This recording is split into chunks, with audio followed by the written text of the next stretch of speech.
Sa himagsikan ng mga tunay na makatang palaban, patnubay namin na mga baratirang di matapatan. Sa pataliman ng mga sulat dito sa aming paglitaw, mga makatang merong uri sa pagsulat ng bitaw. 310 Productions. Sa panahon na kung saan ako hinubog ng laro, at pagkakataon na kung saan lubog sa pagtayo, isang makatang kumalibot ang galing mula Luzon. Sa pagkakataong ito hindi hadlang at di rason. Sa akin ang mga nauna at naging katunggali, na kung saan ay nakapako sa aking pagbalik muli. Sa aking himig at tinig na sinimulan mula sa pagkabata, ninais kong tapatan sa bayan simulan mula sa kabanata. Napauna ng mga dalubhasa sa pagtula, pinagbutihan ng mga paglapag sapagat dito ako nagmula. Sa pamamagitan ng pinamagatang tula ng kasaysayan, ay masasabi mong palakpakan ay sukli ng pinagsanayan. At pangalan ko na nagmula sa aking pagnanais, ibahagi ang tulang proyekto ng papel at lapis. At tampok ang dalawang bata na bumutas ng lagusan. Sige tampot pagkat ang mga taktika ko sa katawan mo'y tagusan. Himagsikan ng mga tunay na makatang palaban,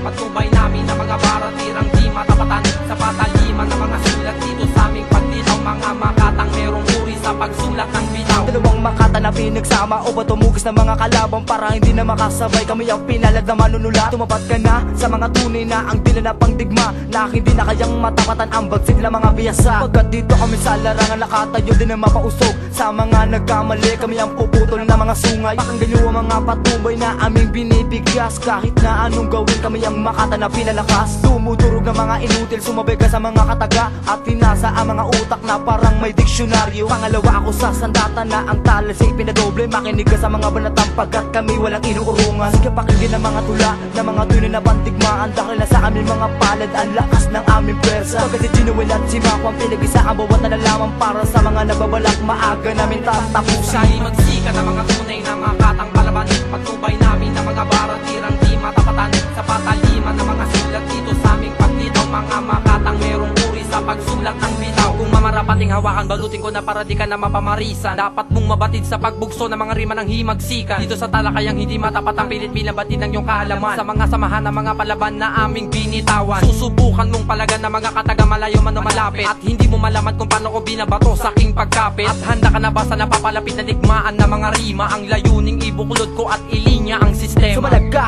ito na naman ang mga makata rumaragasan, na hindi kami nababahala kung ilan ang mga katunggali. Sa pagpitik ng aming mga dila, pinapatunay kami ang batala, dahil kung sino man ang tumapat, babalatan namin ng buhay. Di na madurog, di mapalubog ang mga kapon ng malalakas, dahil dito sa aming baluarte kami at tunay ng mga alas. Mga dayuhan na pinatumba, hinarapan namin sa mga gera, kami ang dalawa na makata, pinag-isa aming mga letra. Sa himagsikan ng mga tunay na makatang palaban, patnubay namin na mga baratirang di matapatan. Sa pataliman ng mga sulat dito sa aming paglitaw, mga makatang merong uri sa pagsulat ng bitaw.